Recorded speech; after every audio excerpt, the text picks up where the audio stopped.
Welcome back to Arjun talk. இந்த நாள் இனிய நாளாக அமைய வாழ்த்துக்கள்.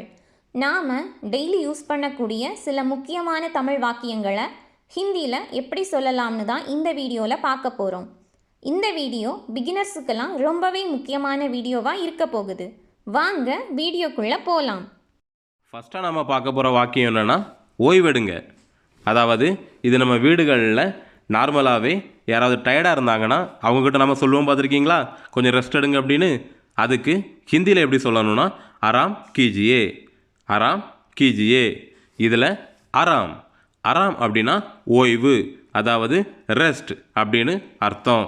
கீஜியே கீஜியே அப்படின்னா எடுங்க. அதனால் நம்ம யார்கிட்டையாவது ரெஸ்ட் எடுங்க அப்படின்னு சொல்லணும்னா ஆராம் கீஜியே அப்படின்னு சொன்னாலே போதும். இந்த ஆராம் கீஜியேக்கு பதிலாக நாம் ஆராம் கரியே அப்படின்னு கூட சொல்லலாம். ரெண்டுமே ஓய்வெடுங்க அப்படிங்கிறதுக்கு தான் அர்த்தம். நெக்ஸ்ட் சென்டென்ஸ் பால் குடிங்க. நம்ம வீடுகளில் ஸ்கூலுக்கு போகிற குழந்தைங்க கிட்ட நாம் சொல்லுவோம் பார்த்துருக்கீங்களா, ஒரு கப்பு பாலாவது குடிச்சிட்டு போடா அப்படின்னு. அதுக்கு ஹிந்தியில் எப்படி சொல்லணும்னா தூத் பீலிஜியே, தூத் பீலிஜியே. இதில் தூத் தூத் அப்படின்னா பால், பீலிஜியே பீலிஜியேனா குடிங்க. இந்த பீலிஜியே அப்படின்னு பார்த்தோம்ல, அதுக்கு பதிலாக நீங்கள் பிஜிஏ அப்படின்னு கூட சொல்லிக்கலாம். ஸோ பால் குடிங்க அப்படின்னு சொல்கிறதுக்கு தூத் பீலிஜியே அல்லது தூத் பிஜிஏ ரெண்டுமே யூஸ் பண்ணிக்கலாம். இப்போ நாம் சொன்ன ரெண்டு வார்த்தையுமே, அதாவது பீலிஜியே அண்ட் பிஜிஏ, இந்த ரெண்டு வார்த்தையுமே கொஞ்சம் மரியாதையாக, அதாவது நம்மளை விட வயசுக்கு அதிகமானவங்க கிட்ட சொல்லக்கூடிய வார்த்தை. நம்மளை விட வயசு கம்மியானவங்க கிட்ட பீலோ அப்படின்னே சொல்லிக்கலாம். பீலோ அப்படின்னா குடி அப்படின்னு அர்த்தம். ஸோ பால் குடி அப்படின்னு நம்ம வீட்டில் உள்ளவங்க குட்டி பசங்கக்கிட்ட சொல்கிறதுக்கு தூத் பீலோ அப்படின்னு சொன்னாலே போதுமானது. அடுத்த வாக்கியம் என்னென்னு பாருங்கள், தூங்குறீங்களா. நம்ம வீடுகளில் நிறைய பேர் பெட்டில் படுத்துக்கிட்டே இருப்பாங்க. அவங்க தூங்குறாங்களா இல்லையானே நமக்கு தெரியாது. அவங்கக்கிட்டேயே நாம் போயிட்டு கேட்போம் பார்த்துருக்கீங்களா, தூங்குறீங்களா அப்படின்னு. அதுக்கு ஹிந்தியில் எப்படி கேட்கணும்னா சோ ரகா ஹை கியா, சோ ரகா ஹை கியா அப்படின்னு கேட்கணும். சோ ரகா ஹை அப்படின்னா தூங்குறாங்க அப்படின்னு அர்த்தம். சோ ரகா ஹை கியா அப்படின்னு கேட்டிங்கன்னா தூங்குறீங்களா அப்படின்னு ஒரு கொஸ்டினாக கேட்குறது மாதிரி அர்த்தம். அடுத்த வாக்கியம் நேரமாச்சு எழும்புங்க. இது நம்ம வீடுகளில் டெய்லி மார்னிங் கேட்கக்கூடிய வாக்கியமாக இருக்கும். இதுக்கு ஹிந்தியில் எப்படி சொல்லணும்னா சமை ஹோகையா ஜகியே, சமை ஹோகையா ஜகியே அப்படின்னு சொல்லணும். சமை ஹோகையா அப்படின்னா நேரம் ஆயிடுச்சு அப்படின்னு அர்த்தம். ஜகியே அப்படின்னா எழும்புங்க. ஸோ நேரமாச்சு எழும்புங்க அப்படின்னு இனிமேல் நம்ம வீட்டில் யாருக்கிட்டே சொல்லணும்னா சமை ஹோகையா ஜகியே அப்படின்னு சொல்லி பாருங்க. அது என்னன்னே புரியாமல் அவங்க எந்திரிச்சிருவாங்க. நெக்ஸ்ட் சென்டென்ஸ் போயிட்டு வாங்க. போயிட்டு வாங்க. நம்ம வீட்டுக்கு யாராவது வந்துட்டு திரும்ப போகும்போது அவங்கக்கிட்ட நாம் சொல்லுவோம் பார்த்துருக்கீங்களா, போயிட்டு வாங்க அப்படின்னு. அந்த போயிட்டு வாங்க அப்படின்னு சொல்கிறதுக்கு ஹிந்தியில் ஜாக்கர் ஆயியே, ஜாக்கர் ஆயியே. ஜாக்கர் அப்படின்னா போயிட்டு அப்படின்னு அர்த்தம். ஆயியே ஆயியே அப்படின்னா வாருங்கள் அப்படின்னு மீனிங். அதனால் இனி போயிட்டு வாங்க அப்படின்னு நமக்கு யாருக்கிட்டையா சொல்லணும்னா எப்படி சொல்லுவீங்க, ஜாக்கர் ஆயியே. அவ்வளோதாங்க. அடுத்த வாக்கியம் உன்னை பார்த்தேன். உன்னை பார்த்தேன். நாம் வெளியே எங்கேயாவது போயிட்டு வரும்போது யாரையாவது பார்த்துருப்போம். திரும்ப அவங்கள மீட் பண்ணும்போது நான் அன்னைக்கு உன்னை அங்கே பார்த்தேன் அப்படின்லாம் சொல்லுவாங்க பார்த்துருக்கீங்களா. அந்த உன்னை பார்த்தேன் அப்படின்னு சொல்கிறதுக்கு ஹிந்தியில் துமே தேக்கா, துமே தேக்கா, துமே தேக்கா அப்படின்னு சொல்கிறதுக்கு பதிலாக தும்கோ தேக்கா அப்படின்னு கூட சொல்லலாம். இதில் துமே அல்லது தும்கோ ரெண்டுமே உன்னை அப்படிங்கிறத குறிக்கும். பார்த்தேன் அப்படின்னு சொல்கிறதுக்கு தேக்கா.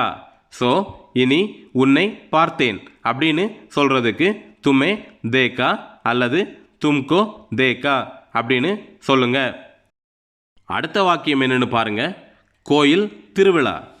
கோவில் திருவிழா. நம்ம ஊர்களெலாம் டெம்பிள் ஃபெஸ்டிவல் வரும் பார்த்துருக்கீங்களா, கோவில் திருவிழா. அதுக்கு ஹிந்தியில் எப்படி சொல்லுவாங்கன்னா மந்திர் உற்சவ், மந்திர் உற்சவ். மந்திர் மந்திர் அப்படின்னா கோயில் அப்படின்னு அர்த்தம். உற்சவ் அப்படின்னா திருவிழா. ஸோ நம்ம ஊர்களில் இனி கோயில் திருவிழா வந்தால் அதை ஹிந்தியில் சொல்லணும்னா எப்படி சொல்லுவீங்க?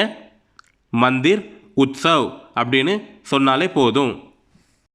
நாம் லாஸ்ட்டாக கோயில் திருவிழாக்கு ஹிந்தியில் எப்படி சொல்லலான்னு பார்த்தோம். இப்போது சாமி கும்பிடு, சாமி கும்பிடு அப்படின்லாம் கோயிலில் போயிட்டு சொல்லுவாங்க, பார்த்துருக்கீங்களா? அதுக்கு ஹிந்தியில் எப்படி சொல்லணும்னா பகவான் கோ பிரணாம் கரேன், பகவான் கோ பிரணாம் கரேன் அல்லது பகவான் கோ பிரணாம் கரோ அப்படின்னு கூட சொல்லலாம். இந்த வாக்கியத்தில் பகவான் அப்படின்னா சாமி அல்லது கடவுள் அல்லது நாம் யாரை வணங்குறோமோ அவங்கள அது குறிப்பிடும். கும்பிடு அப்படின்னா பிரணாம் கரோ அப்படின்னு சொல்லணும்.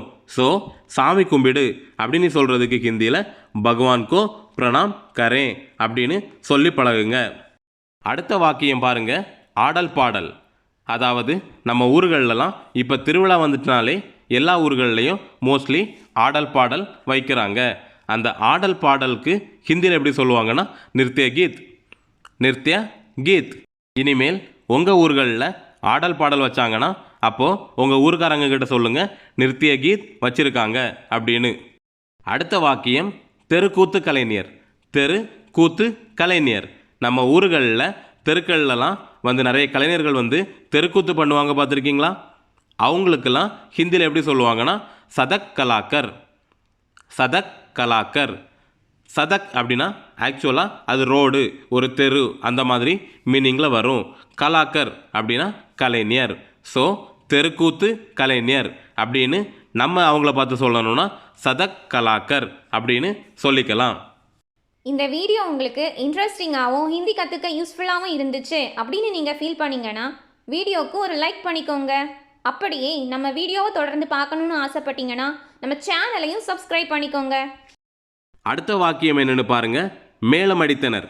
நம்ம ஊர்களில் கோவில் திருவிழாக்களில் மற்றும் கல்யாண வீடுகள்லாம் மேளமடிப்பாங்க, பார்த்துருக்கீங்களா? எங்கள் ஊரில் அதுக்கு பேர் கொட்டடிப்பாங்க அப்படின்னு சொல்லுவாங்க. அதுக்கு ஹிந்தியில் எப்படி சொல்லுவாங்கன்னா டோல் பீட்டா, டோல் பீட்டா. இந்த வாக்கியத்தில் நாம் யூஸ் பண்ணக்கூடிய தோல் அப்படின்னா மேளம் அல்லது கொட்டு அல்லது பறை இதையெல்லாம் குறிக்கும். பீட்டா அப்படின்னா அடித்தனர் அப்படின்னு மீனிங். ஸோ மேளம் அடித்தனர் அப்படின்னு நமக்கு யாருக்கிட்டே இனிமேல் சொல்லணும்னா தோல் பீட்டா அப்படின்னு சொல்லுங்க. நெக்ஸ்ட் சென்டென்ஸ், குழந்தை அழுதது, குழந்தை அழுதது. நார்மலாகவே வீடுகளில் குழந்தைங்க எல்லாமே எப்போவுமே அழுதுகிட்டு தான் இருப்பாங்க. ஸோ இந்த வாக்கியம் ரொம்பவே முக்கியமான வாக்கியம், நோட் பண்ணி வச்சுக்கோங்க. இதுக்கு ஹிந்தியில் எப்படி சொல்லணும்னா பச்சா ரோயா, பச்சா ரோயா. பச்சா, பச்சா அப்படின்னா குழந்தை அப்படின்னு மீனிங். ரோயா அப்படின்னா அழுதது. ஸோ இனிமேல் குழந்தை அழுதது அப்படின்னு சொல்கிறதுக்கு எப்படி சொல்லுவீங்க? பச்சா ரோயா அப்படின்னு சொல்லணும். அடுத்த வாக்கியம் பாருங்க, பலூன் வாங்கி கொடுத்தார், பலூன் வாங்கி கொடுத்தார். நம்ம ஊர்களில் திருவிழா கடைகள்லாம் பலூன் எப்போவுமே இருக்கும். அதை வாங்கிறதுக்காக நம்ம குழந்தைங்க எல்லாமே அடம்பிடிப்பாங்க. ஸோ பலூன் வாங்கி கொடுத்தார் அப்படின்னு நமக்கு யாருக்கிட்டே சொல்லணும்னா குபாரே கரித்கர் தியா, குபாரே கரித்கர் தியா அப்படின்னு சொல்லலாம். இதில் குபாரா அப்படின்னா பலூன் அப்படின்னு அர்த்தம். வாங்கி கொடுத்தார் அப்படின்னா கரித்கர் தியா, கரித்கர் தியா. இந்த வாங்கி கொடுக்கறது எந்த வாங்கி கொடுக்கறதுனா ரூபா கொடுத்து விலைக்கு வாங்கி கொடுக்கறது. ஸோ கரித்கர் தியா அப்படின்னு சொல்கிறோம். ஸோ இனி குபாரா அப்படின்னா பலூன்னு ஞாபகம் வச்சுக்கோங்க. நெக்ஸ்ட் சென்டென்ஸ், இனிப்பு கடை, இனிப்பு கடை. திருவிழாக்களில் நிறைய கடைகள் வச்சுருப்பாங்க. அதில் ரொம்பவே இனிப்பு கடை தான் அதிகமாக இருக்கும். அந்த இனிப்பு கடைக்கு ஹிந்தியில் எப்படி சொல்லுவாங்கன்னா ஹல்வா கி துக்கான், ஹல்வா கி துக்கான். ஹல்வா, ஹல்வா அப்படின்னா உங்களுக்கு எல்லாருக்குமே தெரிஞ்சிருக்கும்.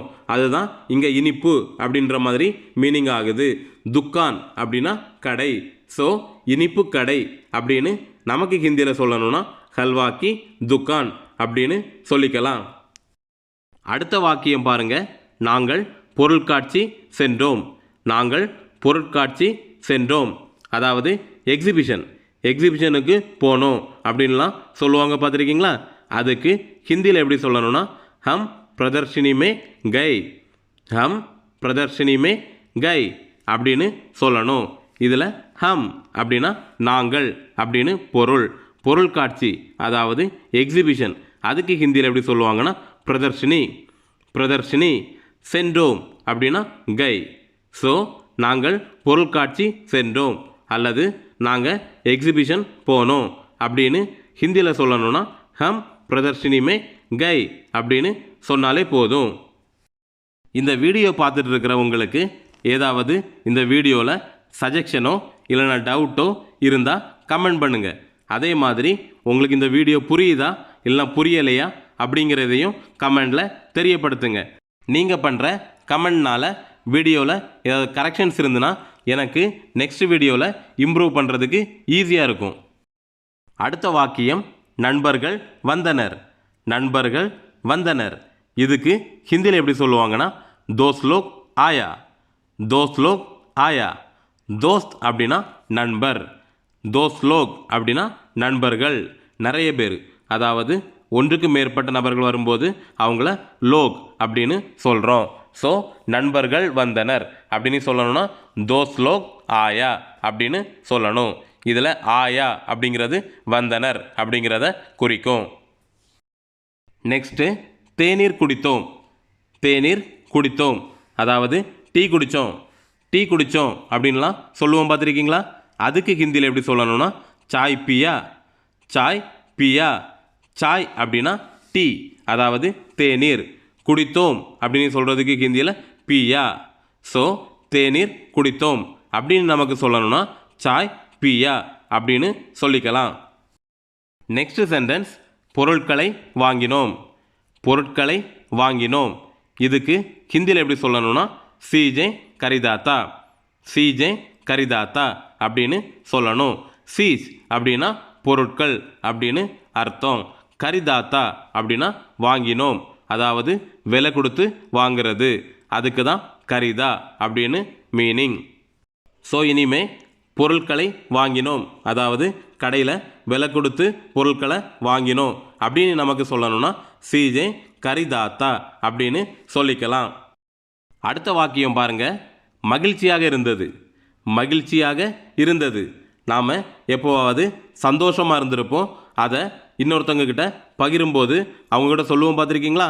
அந்த சமயத்தில் எனக்கு ரொம்ப மகிழ்ச்சியாக இருந்துச்சு, அந்த சமயத்தில் ரொம்ப மகிழ்ச்சியாக இருந்தது அப்படின்லாம் அதுக்கு ஹிந்தியில் எப்படி சொல்லணும்னா குஷ்தா. குஷ்தா அப்படின்னு சொன்னாலே முடிஞ்சு போச்சு.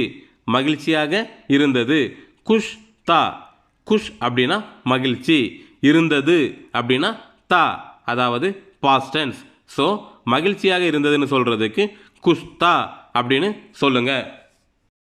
நெக்ஸ்ட்டு வீட்டிற்கு செல்கிறோம். நம்ம வெளியில் வேலையெல்லாம் முடிச்சுட்டு நம்ம வீட்டுக்கு போவோம்ல, அப்போது வீட்டிற்கு செல்கிறோம் அப்படின்னு நம்ம யாருக்கிட்டையா சொல்லுவோம், பார்த்துருக்கீங்களா? அதுக்கு ஹிந்தியில் எப்படி சொல்லணும்னா ஹம் கர் ஜா ரஹே ஹே. ஹம் கர் ஜா ரஹே ஹே அப்படின்னு சொல்லணும். ஹம் அப்படின்னா நாங்கள், கர் கர் அப்படின்னா வீடு, அது நிறைய பேருக்கு தெரிஞ்சிருக்கும். ஜா ரஹே ஹே அப்படின்னா செல்கிறோம். ஸோ நாங்கள் வீட்டிற்கு செல்கிறோம் அல்லது வீட்டிற்கு செல்கிறோம் அப்படின்னு சொல்லணும்னா ஹம் கர் ஜா ரஹே ஹே அப்படின்னு சொல்லிக்கோங்க. லாஸ்ட்டாக சிறிது ஓய்வு தேவை. சிறிது ஓய்வு தேவை. நம்ம வெளியில் வேலையெல்லாம் முடிச்சுட்டு திரும்ப வீட்டுக்கு வந்ததும் உடம்பு ரொம்ப டயர்டாக இருக்கும். அப்போது நம்மளுக்கு கொஞ்சமாக ரெஸ்ட்டு தேவைப்படும். அப்போ யாராவது வந்து நம்மக்கிட்ட ஏதாவது வேலை செய்ய சொல்லும்போது நம்ம அவங்கக்கிட்ட சொல்லுவோம், பார்த்துருக்கீங்களா? கொஞ்சம் ரெஸ்ட்டு வேணும் அப்படின்னு. அதுக்கு ஹிந்தியில் எப்படி சொல்லணும்னா தோடா ஆராம் சாகியே. தோடா ஆராம் சாகியே அப்படின்னு சொல்லுங்கள். கொஞ்சம் அல்லது சிறிது, அதுக்கு தோடா அப்படின்னு ஹிந்தியில் சொல்லலாம். ஓய்வு அதாவது ரெஸ்ட்டு, அதுக்கு ஹிந்தியில் ஆராம் அப்படின்னு சொல்லணும். இது நாம் ஃபஸ்ட்டு சென்டென்ஸ்லேயும் பார்த்தோம். தேவை அதுக்கு ஹிந்தியில் சாகியே. ஸோ சிறிது ஓய்வு தேவை அல்லது கொஞ்சம் ரெஸ்ட் வேணும் அப்படின்னு நமக்கு யாருக்கிட்டே சொல்லணும்னா தோடா ஆராம் சாகியே அப்படின்னு சொல்லிக்கோங்க. இந்த வீடியோ மாதிரியே லாஸ்ட்டாக ரொம்ப முக்கியமான வாக்கியங்களை வைத்து ஒரு வீடியோ போட்டிருந்தோம். அந்த வீடியோ பார்க்காதவங்களுக்காக நான் அதோட லிங்கை டிஸ்கிரிப்ஷன்லையும் ரைட் டாப் கார்னர் ஐக்கான் பட்டன்லையும் கொடுத்துருக்குறேன். தேவைப்படுறவங்க அந்த வீடியோவையும் பார்த்துக்கோங்க. மீண்டும் ஒரு நல்ல வீடியோவோட உங்களை எல்லாரையும் திரும்பவும் சந்திக்கிறோம். நன்றி, வணக்கம்.